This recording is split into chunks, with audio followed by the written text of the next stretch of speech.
Alright, well, the charger's getting the coolant changed today, because despite it being allegedly 10-year, 100,000 mile, it's starting to turn a little, slightly rusty. I think maybe the dealership bought it from used, mixed in some of the wrong coolant, because it's supposed to have the purple stuff. Anyway, we're going to put police oil cooler on it while we're doing that, because it's all bolt-on with the lower radiator hose and thermostat housing. And we'll refill everything back up with Peak Global Lifetime. Anyway, I already pulled the splash shield off down below, but I guess we'll get the air box out of the way so we can reach down a little bit to the clamps and start draining things.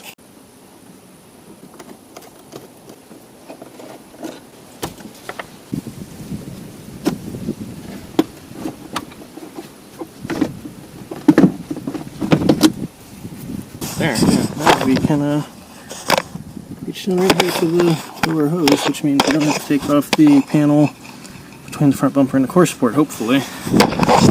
And that'll give us a little more access, because I want to unbolt this thing and make sure I get everything out of it and maybe clean it up a bit. Alright, so now we ought to be able to reach down here and get the clamp off there, hopefully.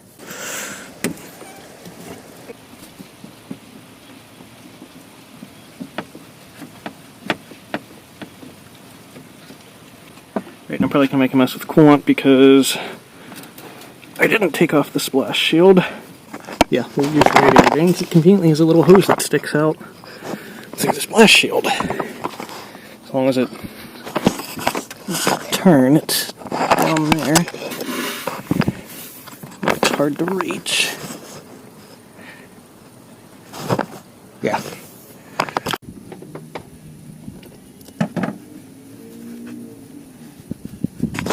No, it's going just slow. I guess we'll do it for now, but this definitely is not the purple coolant it's supposed to be. So, big shock that the asshat Ford dealership I bought this at put the wrong coolant in it. See, older Chargers used the orange stuff, which means they probably mixed it with it, and that's probably why it's already turning weird colors, but the orange stuff's also only good for 5 years, so yeah, needs changed. And this thing ain't looking too clean either. It's a little scummy in there, so hopefully we can clean this out. We'll take it off.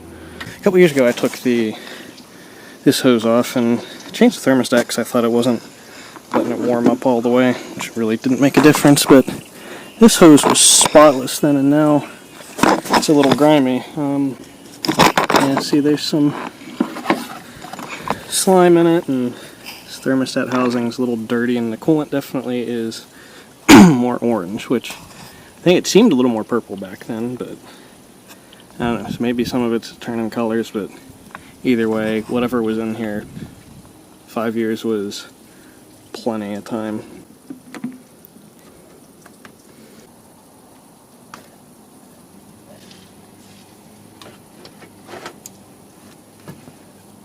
There's one more hose on the bottom.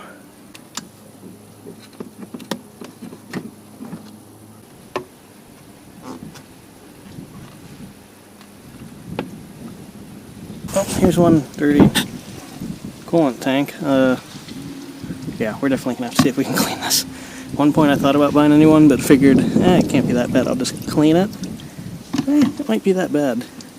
Well, now that as much as is going to come out of that drain is out, I guess we can take off that lower hose and see how much more comes out.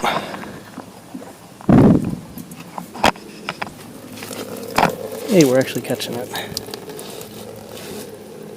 And we're going to have to take off the thermostat housing anyway, of course, because we got to change it, but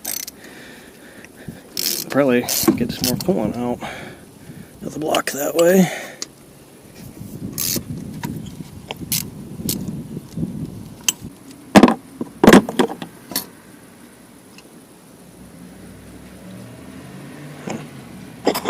Bit funny, it stuck there. And I forgot it doesn't need a gasket.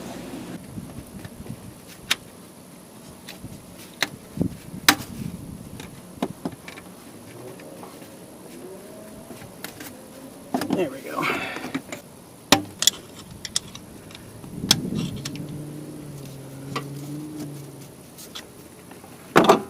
There we go. Ah. Oh geez. Well, apart from dropping it, it's out.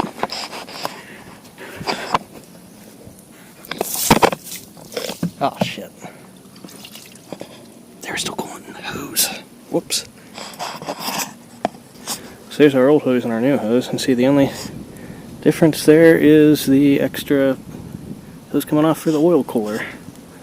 Well, so I went looking for the block drain plug, and there's one at least on the driver's side up kind of even with between the 6th and 8th cylinders. I guess there's probably one on the passenger side too, but the passenger side has the front diff in the way. And honestly, this one isn't easy to get to because it's kind of behind the starter. Looks kind of crusty and can't get a wrench on it straight, so I'm thinking it might not be a good idea to mess with that and might just fill the cooling system with water, run it for a bit, and then drain it and do that a couple times rather than buggering up a drain plug and making one heck of a mess for myself. First, I guess we got to get the oil filter off and get the oil cooler on. So up here is the oil filter, and of course I need to take it off because the cooler is a sandwich style. In theory, I shouldn't lose much oil here because it should be above the level of the oil in the pan. I'm going to lose some, whatever's sitting above the filter, and probably some from the filter itself, but should be able to do this. If I was smart, I'd have done this last time I changed the oil, but I didn't have all the parts then, and it's only been about 1,000 miles, so it doesn't need another oil change. So we'll see if we can get that off without making too much of a mess here. Ah, damn it.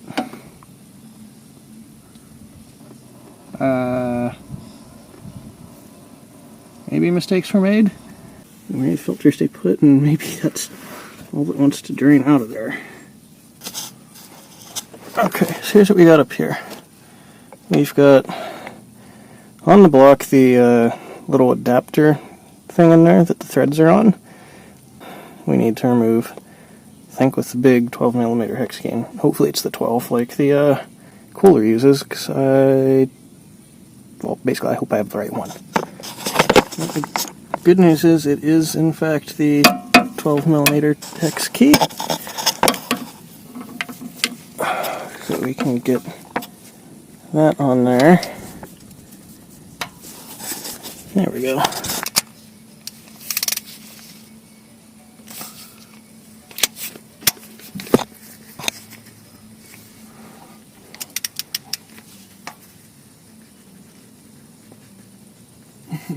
Okay, that's tight.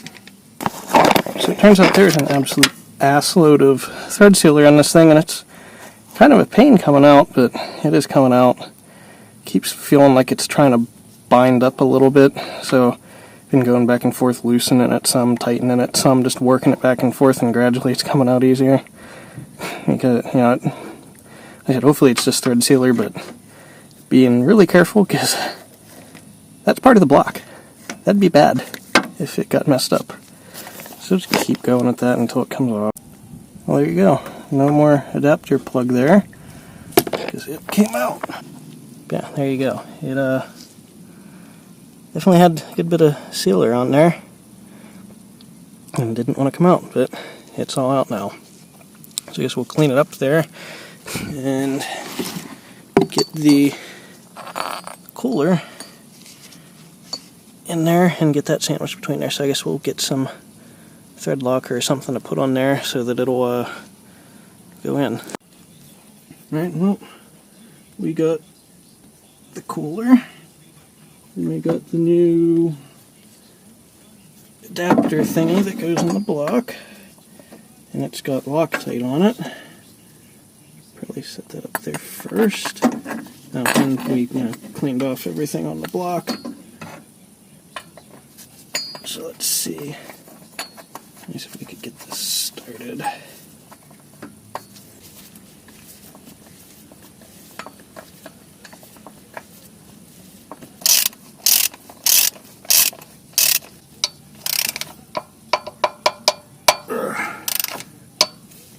Don't want to overdo it. Now we'll get that back on. guess this has the side effect of making it marginally easier to get to the oil filter now.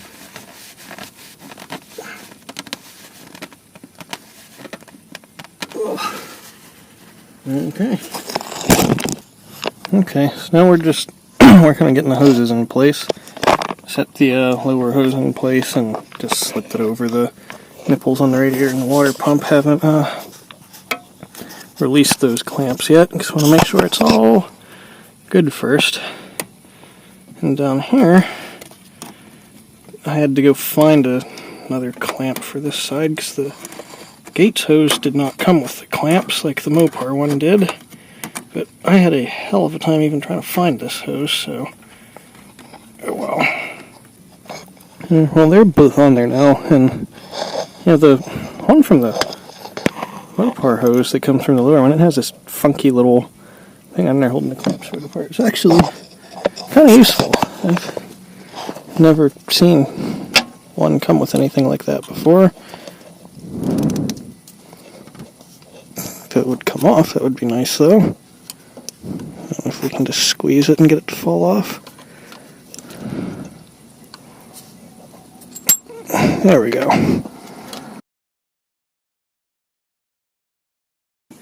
So, got the belt back on too.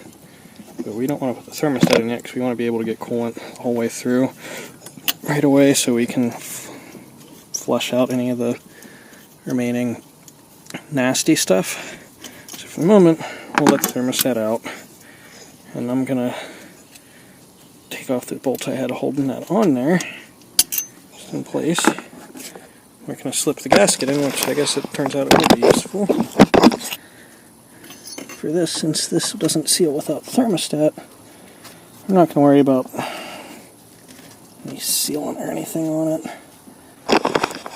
Anyway, now we'll run these bolts down, and then we can fill the cooling system with water.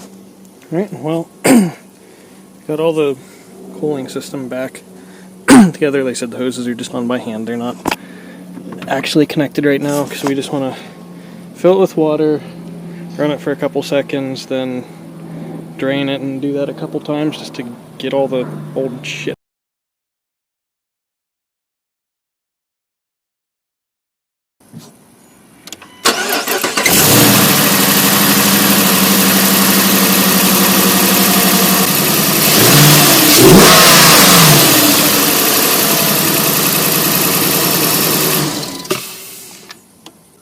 Hopefully that stirred things up and we can start draining again.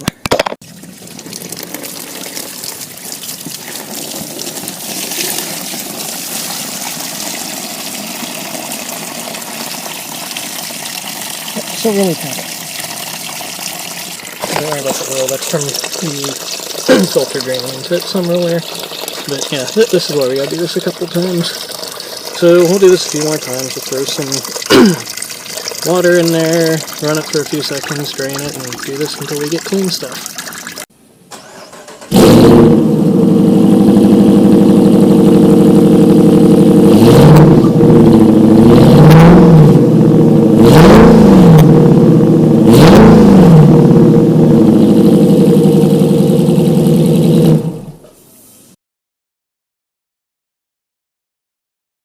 You can feel free to ignore the oil on top. Damn it. I think that was most of the water, but that's what color the coolant was to begin with. And what's left of the water there is finally what came out after 5 rounds of 2 gallons of flush and distilled water through it. Can only get out about 2 gallons a time. Holds 4 gallons. But anyway, reservoir's empty. See, I cleaned it some, and some of it got out, but I think I'm going to end up replacing this anyway. Lower hose clamps are engaged there, and on the water pump, oil cooler's clamped on, that's clamped on. I'll take that off and put the thermostat in, then can put it back together and fill it. Oh, there's the thermostat back in place. It's a little dingle ball thing down there. Just got to put the housing back on now. Of course, now it doesn't need the gasket because it doesn't need the paper gasket really because the rubber seals it Actually, I guess we were smart. We're going to put some coolant in there first before we put the thermostat in, because it made it easier, but I guess we can use the drain plug, or bleed plug there.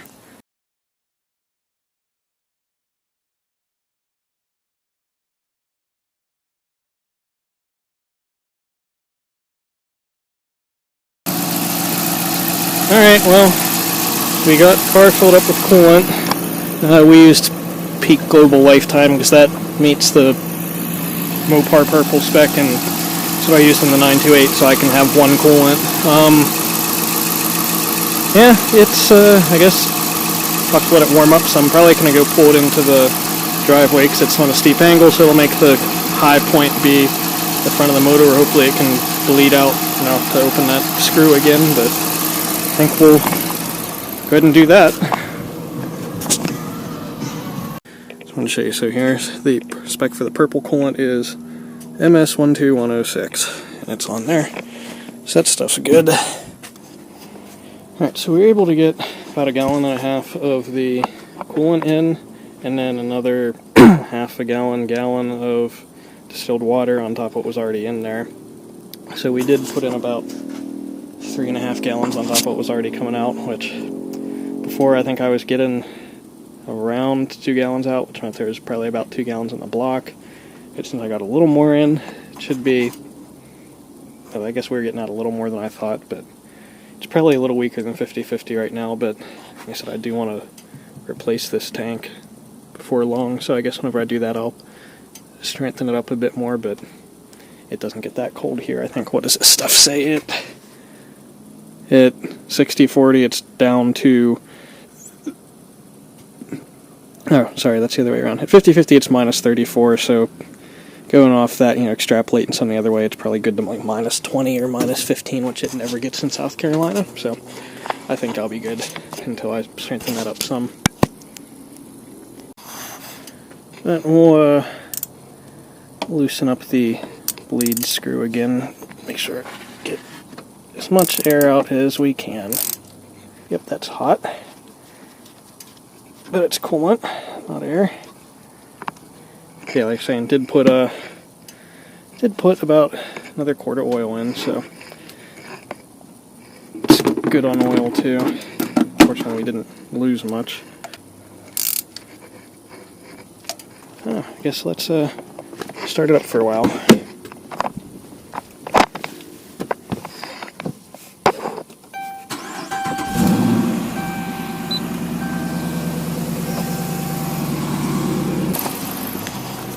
I forgot to check too, because I heard the heater core slosh some whenever I pulled out of the driveway, but we've got heat. If it unfolded, actually pretty hot heat, so that's working.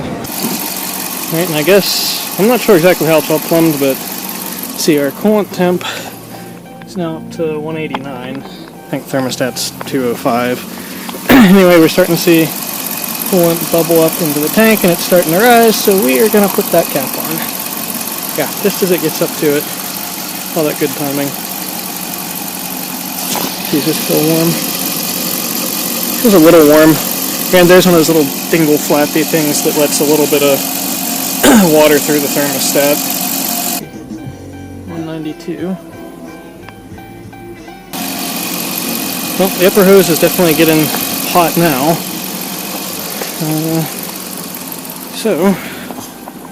Over here, yeah, we're about up to temp there.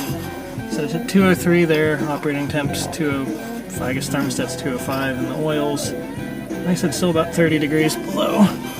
So I guess what I'll have to do is whenever I take it to work Monday, it's pretty much always the same spot every morning. I usually watch for the oil temperature to get up to 150. You know, that's usually what I figure, at least it's warmed up enough to get on it some. And I know sort of where that is on my commute every day, so I'll have to see if how it affects that. But I don't know, for now, I guess we'll go ahead and shut her down, let her cool off, and I guess it's getting dark now. Tomorrow we'll rinse out everything with the hose, get any coolant residue off, so if anything eventually does leak we can tell what it is, but I'll let her wrap for now.